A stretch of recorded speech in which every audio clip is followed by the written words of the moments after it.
Selamat malam, selamat datang kembali di channel YouTube saya Mining dan Trading Bitcoin Indonesia. Kali ini saya mau bagi informasi ya untuk updatean rumus saya yang kemarin. Saya kasih sekitar 1 bulan atau 2 bulan yang lalu saya kasih untuk rumus trading. Rumus ini saya gunakan sebagai patokan ya atau sebagai sarana untuk mencatat berapa saya beli koin. Misal Bitcoin di harga berapa, BTC di harga berapa, dan ETH di harga berapa ya. Dan semuanya saya catat di tabel Excel ini. Dan tabel Excel ini kemarin sudah saya kasih ya untuk Little Trick of Asset kemarin.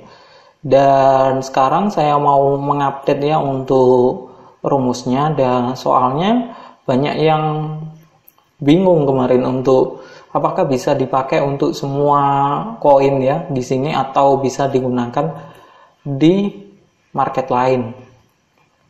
Saya rasa bisa dipakai untuk semua koin, tapi kalau dipakai untuk ke market lain bisa diedit untuk pajaknya. Soalnya pajaknya ini kan ke VIP juga. Kalau akumulasinya sih perkiraan ya dari VIP juga semuanya, ini nanti bisa diedit. Dan ini adalah tampilan baru ya, tampilan baru untuk rumus ya, Little Trick. Di sini saya kasih warna hijau supaya lebih enak ya kalau dipandang dan nggak lelah kalau lama-lama ya. Sebelum lanjut video ini, tolong like dan subscribe channel YouTube saya. Semoga bermanfaat ya.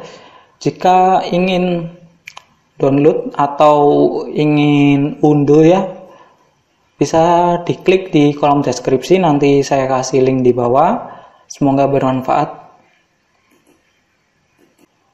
Dan di sini saya ada tabel untuk BTC, ETC, LTC, NXT, Wavecoin, XLM, Ripple, dan koin ya. Nanti yang koin yang mau dimainkan bisa ditambahkan di sini, bisa di copy dan dipaste, nanti bisa diedit sendiri ya. Di sini saya pakai untuk yang sering saya mainkan ya di sini untuk koinnya. Dan di tabel ini juga ada kayak ini adalah modal awalnya, start. Ini koin yang ada atau yang sudah dibeli ya, nanti bisa ditulis di sini. Ini adalah tahapan beli, akumulasi, relasi, harga untuk pembelian, dan pajaknya ya, pajak untuk pembelian, koin yang didapat, akumulasi, dan status untuk pembelian. Dan di sini ada tabel untuk jual ya, sudah saya kasih. Di sini ada harga, pajak, rupiah yang didapat, status. Ini statusnya nanti sudah dijual, di sell gitu, biasanya saya beli sell supaya nggak lupa. Dan di sini profit. Ini profitnya sudah saya pakai rumusnya, jadi nanti otomatis kita bisa lihat nanti untuk profit. Kalau dijual berapa, di harga berapa, kita ada profit berapa. Jadi biasanya kan kita trading itu merasa kesulitan. Tadi profit berapa gitu ya. Dihitung-hitung ternyata profitnya lumayan. Soalnya kita harus memperkirakan kita harus mau profit berapa ini gitu. Kalau dijual di harga berapa, kita harus profit berapa. Kalau dijual di harga ini, kita profit ini. Kita harus hitung semuanya dan kita harus catat semuanya supaya ya nggak lupa. Karena kita nggak main satu koin ya, kita bisa main 5 koin, kita bisa main 7 koin gitu ya. Tergantung dari dana kita ya. Kalau kita biasanya kalau bisa main 1-2 koin ya, tapi biasanya kalau yang sudah profesional biasanya lebih dari 1 koin, supaya kalau koin yang satu naik kita bisa jual, Kalau koin yang ETC-nya atau BTG-nya naik, kita bisa jual juga, karena kalau kita punya dana yang agak besar ya untuk manajemen aset. Kemarin kan saya kasih untuk harus dipakai atau harus dipecah-pecah ya untuk modalnya, supaya nggak rugi ya. Kalau kita main satu koin aja biasanya nunggu naiknya dan nunggu turunnya biasanya agak lama gitu. Kalau koinnya stuck gitu ya, kalau koinnya naik turunnya cepat, kita bisa untung banyak. Dan biasanya yang sering dirasa ya untuk pembelian, misal kita beli ETC yang naik ini BTG ternyata hari berikutnya, jadi agak nyesel gitu nggak beli BTG. Jadi kita harus beli banyak ya, maksudnya banyak koin diratain gitu ya. Dan di sini ya untuk modalnya untuk pembelian BTG saya kasih 15 juta. Ini misal ya. Dan untuk koin yang didapat masih 0 ya, soalnya saya belum membeli koin. Dan untuk tahap pertama di sini seperti dulu, rumus dulu, saya dapat sekitar 2.250.000, dan untuk akumulasinya sama ya, soalnya pembelian pertama.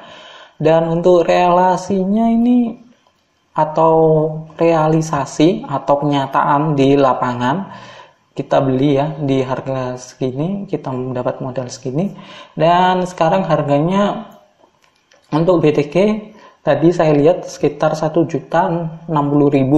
Kemungkinan sekarang naik atau turun ya. Dan untuk pajaknya sekitar 6.700 rupiah, dan koin yang didapat sejumlah 1,64945. Dan untuk akumulasinya sama, soalnya pembelian pertama, dan untuk statusnya beli ya. Dan tadi saya sudah coba untuk harganya ya, jika kita beli di harga segini ya 1.360.000 dan kita jual di harga 1.500.000, selisih 140-an ya, atau bisa dikatakan selisih 150 lah. Tapi biasanya saya selisih 150 itu lumayan ya, soalnya harganya ini masih rendah, jadi untuk profitnya juga makin tinggi kan. Dan untuk pajaknya dan untuk koin atau rupiah yang didapat ya setelah penjualan koin sejumlah 2.460.750, ini adalah total rupiah ya kalau kita jual. Dan untuk profitnya kita dapatkan 216.750.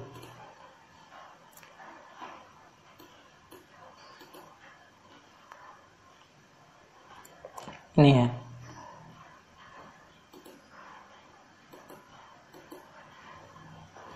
Dan kalau kita masuk lagi ya, kita sudah beli ya, misal beli di dapat 1,6 gitu. Kita tulis saja di sini. 1,6 itu. Nah, kita dapat 1,6 maksudnya ini. Dan kalau kita harganya turun lagi ya, kita mau beli gitu, kita ada dana lagi sejumlah 4.500.000. Dan untuk akumulasinya jadi 6.700.000 ya, dana yang sudah kita beli atau sudah dibeli untuk koin sejumlah ini 6.760.000. Dan ini ya untuk realisasinya sejumlah 4.500.000. Dan harganya kita dapat harga misal 1.250.000, ini 1.251.200 rupiah. Dan untuk pajaknya ya sekitar 13.500. Dan untuk koin yang didapat ya sejumlah 3 koin ya, 3,58576. Dan untuk akumulasinya kita dapat 5,2351. Nah, ini adalah akumulasi ya, jadi nambah. Nanti kita bisa ubah di sini 5 koin. Dan untuk jualnya misal ya. Misal kita holding atau kita mainnya santai gitu. Kita jual aja di harga 2 juta. Dan untuk koin yang atau rupiah yang didapat ya sejumlah 10 juta 43 ya kalau kita jual di harga segitu. Dan untuk untung kita ini sejumlah 3 juta 689.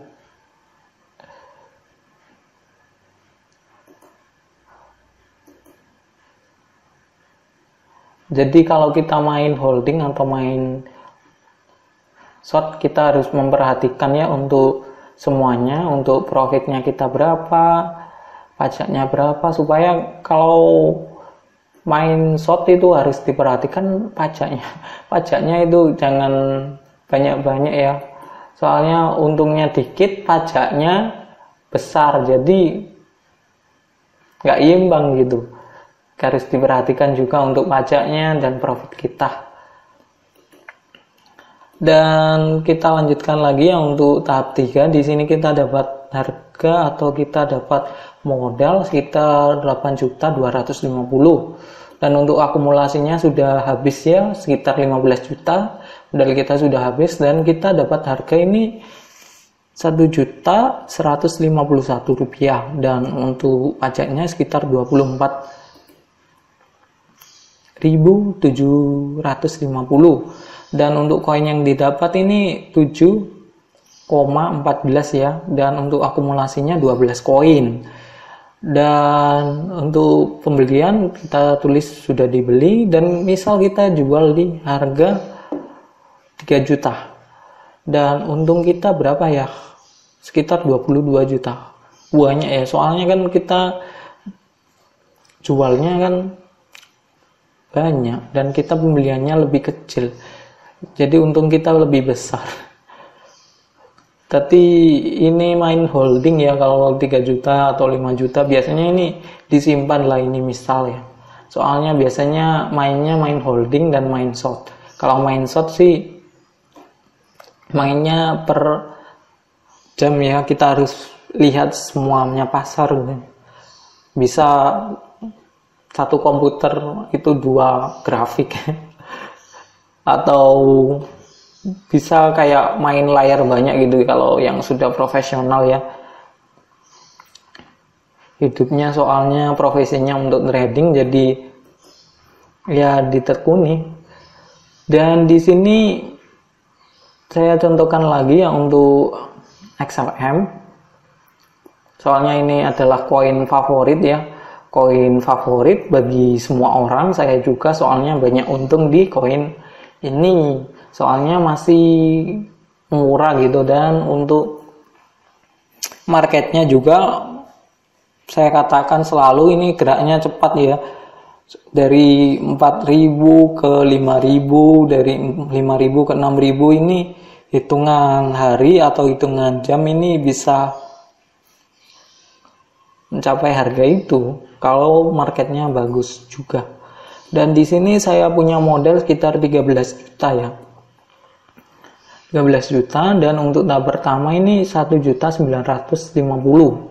Dan untuk akumulasinya, soalnya pembelian pertama masih tetap 1.950.000, dan untuk realisasinya sekitar 1.950.000. Dan untuk pajaknya sekitar 5.850. Dan koin yang didapat ini sejumlah 388,830. Dan untuk akumulasinya ini tetap ya, soalnya ini pembelian pertama dan statusnya adalah beli, maksudnya sudah dibeli. Dan di sini misal kita harga yang untuk jualnya sekitar 6.000, selisih 1000 atau selisih 500 rupiah kalau di XLM ini sudah besar dan kita sudah dapat profit. Jadi nggak perlu selisih banyak-banyak ya. Kalau main short itu jangan terlalu selisih banyak-banyak, soalnya nanti nggak dapat ini untuk main short. Dan di sini untuk rupiah yang didapat ya sekitar 2.325.000, dan untuk profitnya ini sekitar 375.981. Lumayan besar ya, soalnya kan koinnya murah dan kita selisih hanya 1.000 rupiah atau selisih 500 rupiah kita sudah dapat profit.